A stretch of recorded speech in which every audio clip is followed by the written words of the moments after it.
ఓం శ్రీ మాత్రే నమః. ఛానల్లోకి స్వాగతం అండి. మేషరాశి వారు చేయవలసిన పూజ ఒకటి మిగిలిపోయింది, అందుకే లైఫ్ సెటిల్ కావట్లేదు.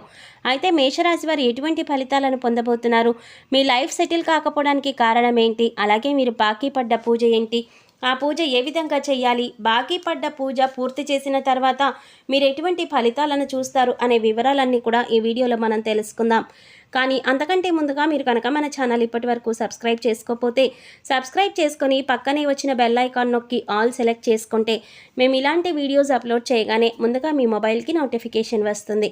ఇక ఈ రాశి వారు చేయవలసిన పరిహారాలు చూసుకున్నట్లయితే గృహమును యందు ఔషధాలను పెంచాలి, రైతులకు మేలి రకం విత్తనాలను దానం చేయాలి, ఔషధ తత్వం గల ఫలాలను మరియు పుష్పాలను బ్రాహ్మణులకు దానం చేయాలి, పేదలకు ఆయుర్వేద వైద్యాన్ని ఉచితంగా అందించటకు గాను ఆయుర్వేద వైద్యునికి మరియు వైద్యశాలలకు చేయూతనందించాలి, కుమారి లేదా కలబంద మొక్కను ఇంటి వాయువ్య భాగంలో పెంచాలి. మంగళవారాలు శ్రీ సుబ్రహ్మణ్యేశ్వర స్వామికి ఔషధ మొక్కలను, ఆకులను, మూలికలను, ఔషధ తత్వం గల పుష్పాలను జలంలో వేసి అట్టి జలంతో స్వామివారిని అభిషేకించాలి.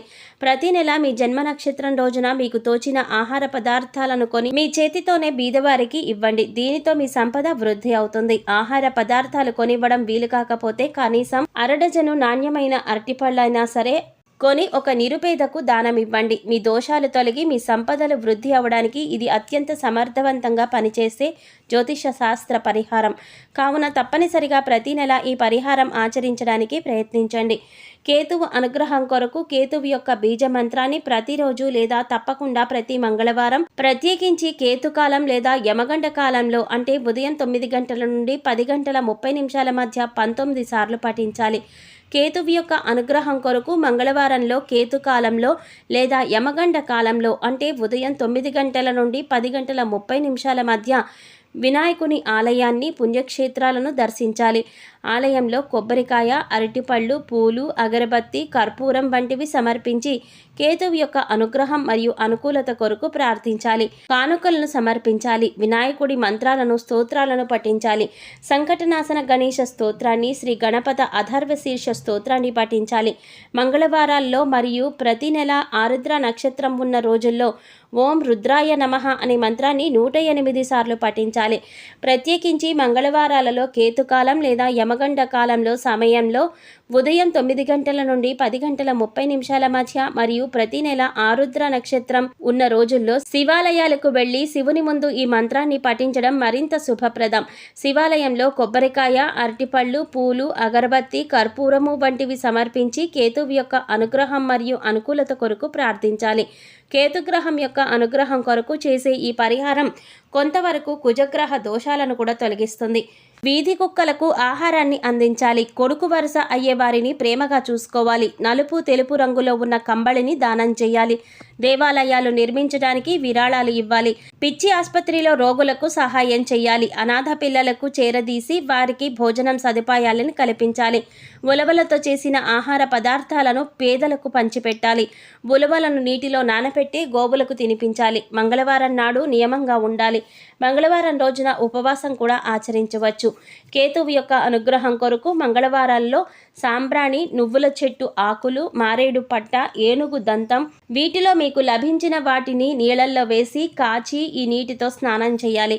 కేతువు యొక్క అనుగ్రహం కొరకు మంగళవారాల్లో వైఢూర్యం, నువ్వుల నూనె, శాలువ, కస్తూరి, ఉలవలు, ఎరుపు రంగు లేదా బ్రౌన్ రంగు వస్త్రము మరియు ఆర్థిక విరాళాలు వీటిల్లో ఏదైనా ఒకటి దేవాలయాల్లో, ఆలయ పూజారులకు, అనాథ శరణాలయాలు మరియు అత్యంత పేదరికంలో ఉన్న వ్యక్తులకు దానం ఇవ్వండి.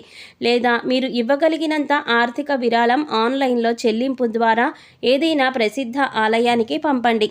కేతువు యొక్క విశేషమైన అనుగ్రహం కొరకు కేతువు యొక్క వస్తువులు దానం చేసి కేతుగ్రహానికి సంబంధించిన వస్తువులతో స్నానం చేయటం, దేవాలయ దర్శనం చేసుకోవడం, కేతువు యొక్క అనుగ్రహాన్ని ప్రసాదించే మంత్రాలు మరియు స్తోత్రాలు పఠన వంటివి చెయ్యాలి. మంగళవారంతో కలిసి వచ్చే రోజుల్లో ప్రత్యేకించి కేతుకాల సమయంలో అంటే ఉదయం 9 గంటల నుంచి 10 గంటల 30 నిమిషాల మధ్య చేయండి. మంత్రజపం రాత్రి సమయంలో చేయటం శుభప్రదం. అలా వీలు కాకపోతే మీకు కుదిరిన సమయంలో చేయవచ్చు. కాకపోతే ప్రతిరోజు ఒకే సమయంలో మంత్రజపం చేయాలి. స్నానం చేసి శుభ్రమైన సాంప్రదాయ బట్టలు ధరించి తూర్పు దిక్కున కానీ ఉత్తరం దిక్కున కానీ చూస్తూ ప్రతిరోజు ప్రతిరోజు ఒకే చోట మంత్రజపం చేయాలి. బీజ మంత్రాలను బిగ్గరగా పైకి పలకకూడదు, కాబట్టి మనసులో మంత్రజపాన్ని చెయ్యాలి. మీరు ఆచరించవలసిన పరిహారాలు: నీటి పుష్పాలు మరియు పండ్ల తూర్పు దిశ గల దేవాలయంలో పూజార్థమై బహూకరించాలి. తూర్పు దిశలో దేవాలయం లేనట్లయితే గ్రామంలో గల ఏదైనా ఒక దేవాలయంలో బహూకరించాలి. ప్రతి గురు మరియు శుక్రవారాలలో చేపలకు ఆహారం వేయాలి. డబ్బులు ఇచ్చి జీవించి ఉన్న చేపలను కొని వాటిని తిరిగి నీళ్లలో వదిలివేయాలి. అత్తరు మొదలగు సుగంధ ద్రవ్యాలను బ్రాహ్మణుడికి శుక్రవారం నాడు దానం చేయాలి.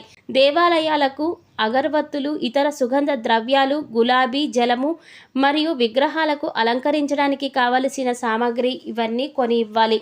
జాలరులు, చేపలు పట్టేవారు కష్టాలలో ఉన్నవారైతే వారికి సహాయ సహకారాలను అందించాలి. ప్రతి నెల మీ జన్మ నక్షత్రం రోజున మీకు తోచిన ఆహార పదార్థాలు కొని మీ చేతితోనే బీదవారికి ఇవ్వండి. దీనితో మీ సంపద వృద్ధి అవుతుంది. ఆహార పదార్థాలు కొని ఇవ్వడం వీలు కాకపోతే కనీసం అరడజను నాణ్యమైన అరటిపళ్ళైనా సరే ఒక నిరుపేదకు కొని ఇవ్వండి. మీ దోషాలను తొలగించి మీ సంపదలను వృద్ధి చేయడానికి ఇది అత్యంత సమర్థవంతంగా పనిచేసే జ్యోతిష్య శాస్త్ర పరిహారం. కావున తప్పనిసరిగా ప్రతి నెల ఈ పరిహారాన్ని ఆచరించడానికి ప్రయత్నించండి. శుక్రగ్రహం వల్ల కష్టాలు రాకుండా ఉండటానికి శుక్రుని అనుగ్రహం కొరకు శుక్రుని యొక్క బీజ మంత్రాన్ని ప్రతిరోజు లేదా ప్రతి శుక్రవారం 16 సార్లు పఠించాలి. శుక్రగ్రహం యొక్క అధిష్టాన దైవం శ్రీ మహాలక్ష్మి అమ్మవారు. శుక్రుని యొక్క అనుగ్రహం కొరకు శుక్రవారం రోజుల్లో అమావాస్య తిథుల్లో శ్రీ మహాలక్ష్మీదేవి అమ్మవారిని పూజించాలి. శుక్రవారం రోజుల్లో శ్రీ మహావిష్ణు సమేత మహాలక్ష్మి ఆలయాలను, పుణ్యక్షేత్రాలను సందర్శించాలి. ఆలయంలో కొబ్బరికాయ, అరటిపళ్ళు, పూలు, అగరబత్తి, కర్పూరం వంటివి సమర్పించి శుక్రుని అనుగ్రహం కొరకు ప్రార్థన చెయ్యాలి. శుక్రవారం అమావాస్య తిథుల్లో శ్రీ మహాలక్ష్మి మంత్రాలను, శ్రీ కనకధార స్తోత్రాలను, శ్రీ సూక్తాన్ని పఠించాలి. స్త్రీలను గౌరవించాలి. వివాహం కాని అమ్మాయిలకు త్వరగా వివాహం జరగటానికి సహకరించాలి. బొబ్బర్లతో ఆహార పదార్థాలు చేసి పేదలకు పంచాలి. గోవుకు బొబ్బర్లను నీటిలో నానబెట్టి తినిపించాలి. శుక్రవారం నాడు నియమంగా ఉండాలి. శుక్రవారం రోజున ఉపవాసం కూడా ఆచరించవచ్చు. శుక్రగ్రహ అనుగ్రహం పూర్తిగా లభించటం కొరకు శుక్రగ్రహ మంత్రాన్ని ప్రతిరోజు లేదా తప్పకుండా ప్రతి శుక్రవారం 16 సార్లు పఠించాలి. ఏనుగులు మరియు గుర్రాలకు గ్రాసాన్ని సమర్పించాలి. ఏనుగు మరియు గుర్రం బొమ్మను లేదా పటాన్ని దక్షిణ గోడకు తూర్పు వైపుగా ముఖం ఉండేలా అమర్చాలి. శ్రీ సూర్య భగవానుడిని ఆరాధించిన వీరికి శుభ ఫలితాలను ఇస్తుంది. వృక్షాలకు మరియు ఇంట్లో గల మొక్కలకు ప్రతినిత్యం తప్పనిసరిగా నీళ్లు పోయాలి. ఏనుగులకు అరటిపళ్ళు తినిపించాలి. గోధుమలు, బెల్లం, మంచి నెయ్యితో వండిన పాయసాన్ని శివుడికి నివేదన చేసి స్వీకరించాలి. ప్రతి నెల మీ జన్మ నక్షత్రం రోజున మీకు తోచిన ఆహార పదార్థాలను కొని మీ చేతితోనే బీదవారికి ఇవ్వండి. దీనితో మీ సంపద వృద్ధి చెందుతుంది. ఆహార పదార్థాలు కొనివ్వడం వీలు కాకపోతే కనీసం అరడజను నాణ్యమైన అరటిపళ్ళైనా సరే కొని నిరుపేదలకు ఇవ్వండి. మీ దోషాలు తొలగి మీ సంపదలు వృద్ధి చెందడానికి ఇది తోడ్పడుతుంది. ఇది అత్యంత సమర్థవంతంగా పనిచేసే జ్యోతిష పరిహారం. కావున తప్పనిసరిగా ప్రతి నెల ఈ ఆహారాన్ని అందించడానికి ప్రయత్నించండి. సూర్యుని అనుగ్రహం కొరకు సూర్యబీజ మంత్రాన్ని ప్రతిరోజు లేదా తప్పకుండా ప్రతి ఆదివారం 7 సార్లు పఠించండి. సూర్యుని అనుగ్రహం కొరకు శివాలయాలను, శివుని పుణ్యక్షేత్రాలను ఆదివారాలు సందర్శించండి. కొబ్బరికాయలను, అరటిపళ్ళు, పూలు, అగరవత్తులు, కర్పూరం మొదలైన వాటిని దేవాలయాల్లో సమర్పించండి. సూర్యగ్రహ అనుగ్రహం కోసం ప్రార్థించండి. సూర్యుని అనుగ్రహం కొరకు సూర్య నమస్కారాలు చేయండి. సూర్యుని అనుగ్రహం కొరకు ప్రతి ఆదివారం శివుని మంత్రాలను, రుద్ర మంత్రాలను, శ్రీ ఆదిత్య హృదయ స్తోత్రం మరియు శ్రీ రుద్రాష్టకం తప్పకుండా పఠించాలి. సూర్యుని అనుగ్రహం కొరకు ఆదివారాలలో కుంకుమ పువ్వు, రక్తచందనం, మణిశిల, దేవదారు, వట్టివేళ్లు, ఎర్ర పుష్పాలు, ఎర్ర గన్నేరు పూలు వీటిలో మీకు ఏ ఒక్కటి లభించినా వాటిని నీళ్లలో వేసి కాచి ఆ నీటితో స్నానం చేయాలి. ఆదివారాలలో ఎరుపు మరియు కాషాయం రంగు దుస్తులను ధరించాలి.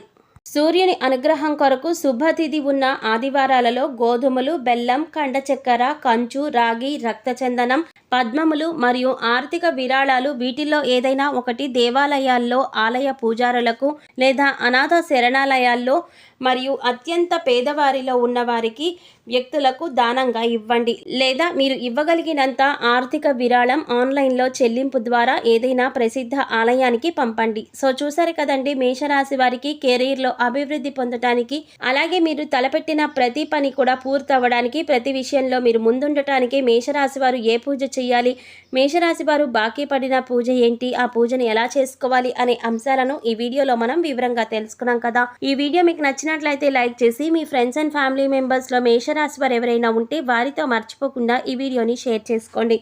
అలాగే ఇప్పటి వరకు మన ఛానల్ కనుక సబ్స్క్రైబ్ చేసుకోకపోతే సబ్స్క్రైబ్ చేసుకుని పక్కనే వచ్చిన బెల్ ఐకాన్ నొక్కి ఆల్ సెలెక్ట్ చేసుకుంటే మేము ఇలాంటి వీడియోస్ అప్లోడ్ చేయగానే ముందుగా మీ మొబైల్కి నోటిఫికేషన్ వస్తుంది. మరో చక్కటి వీడియోతో మళ్ళీ కలుద్దామండి. ఓం శ్రీమాత్రే నమః.